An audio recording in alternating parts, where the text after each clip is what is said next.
Hello, Bill Molyneux here for Bill's Wargame World and Bill's History World with a book review, in a way.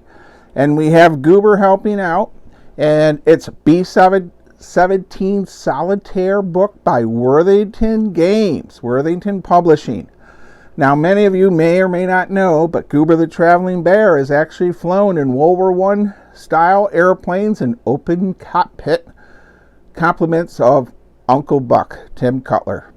Well, Worthington Games has got quite the history, and before we go and open up B-17, we need to mention Wilderness Empires by Worthington Games, designed by Bill Molyneux, and I'm very proud of this game, and there's my name, and this is about 15 years old, and Wilderness Empires is out of print, but you can buy used copies here and there. So, Grant Wylie, Uncle Mike and them at Worthington Games, Worthington Publishing, they're a great batch of people.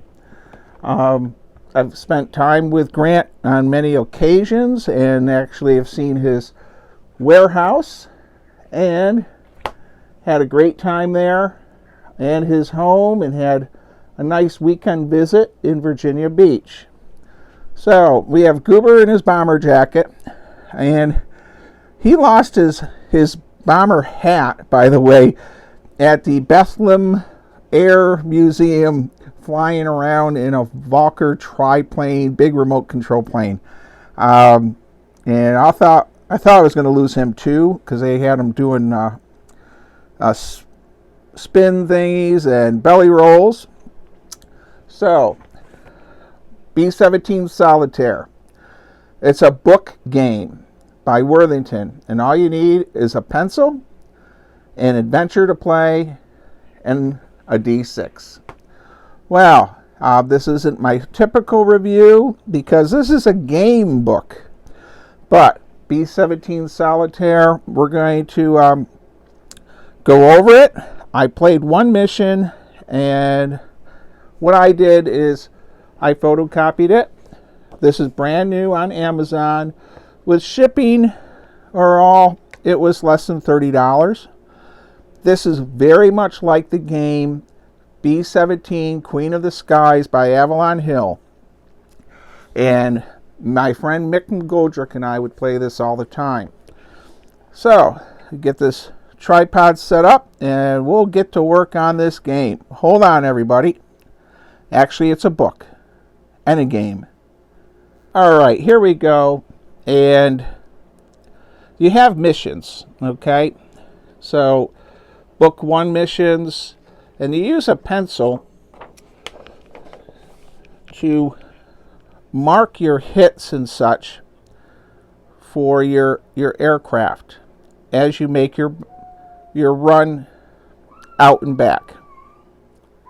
I guess I should read the introduction. B-17 Solitaire places you in command of the American B-17 Flying Fortress bomber during World War II from 1942 to 44 bombing campaign. Your plane, also referred to as Bomber, Fortress, and Fort. The crew will face bad weather. It will face bad weather, chance circumstances, Axis air defenses, fighter planes determined to stop your bombing run, and so much more. What's nice about this is you can read the rules literally 3.5 pages. Okay. Now I know Grant Wylie pretty well, so I do need to let you know that that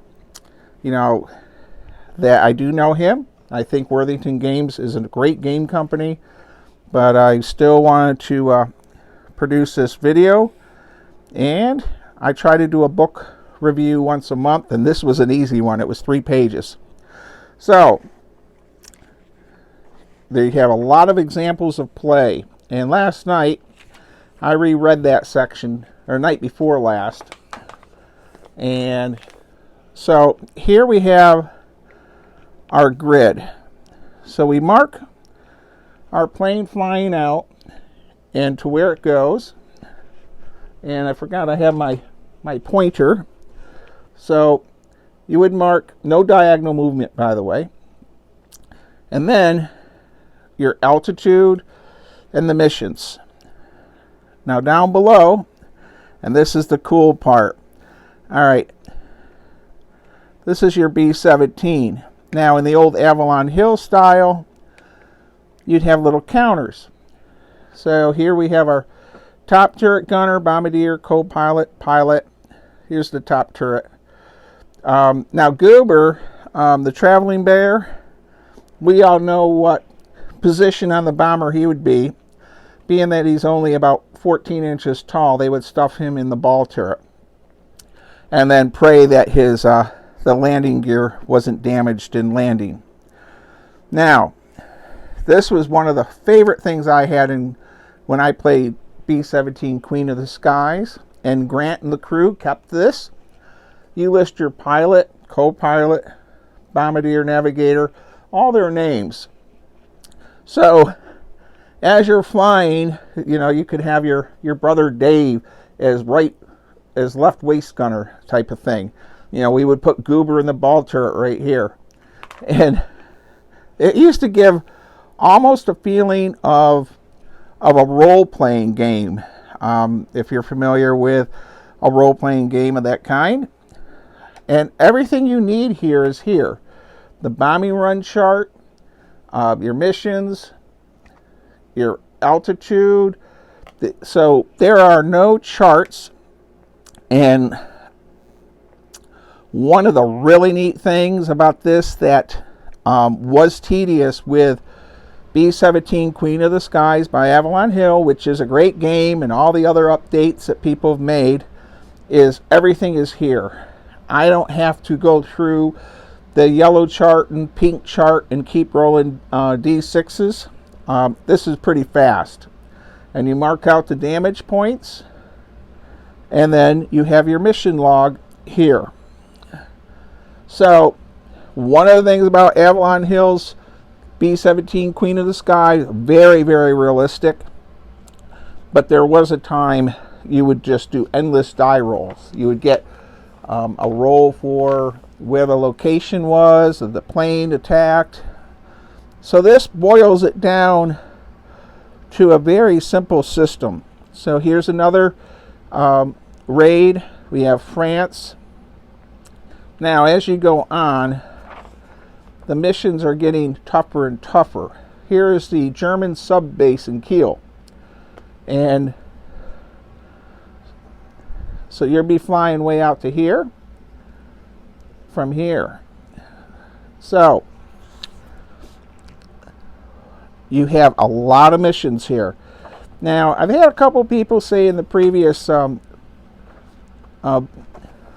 can, once you mark out your markings, you can't use the particular game again. But if you think about it, how many times has someone played a game 50 times? I mean, you have a lot of missions here, and you can always make Xerox copies of your plane.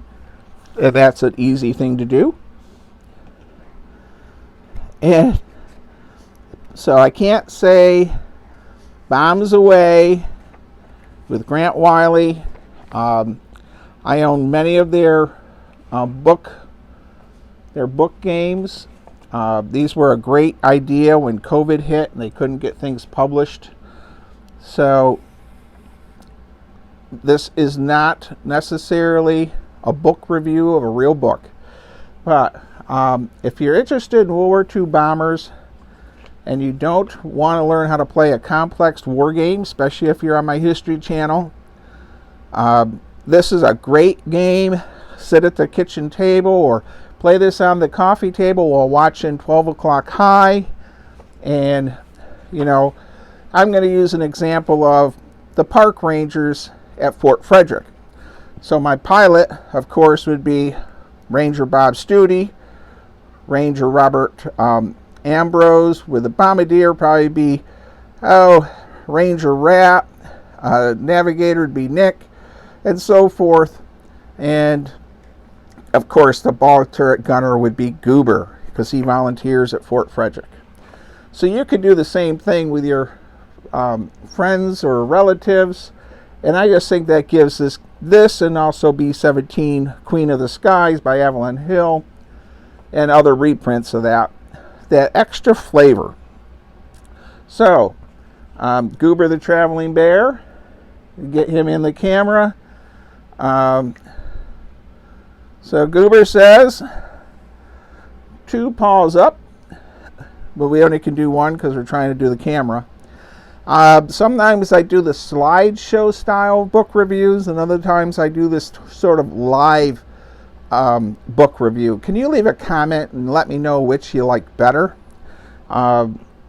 This is more of off the cuff, where the slideshow one is more of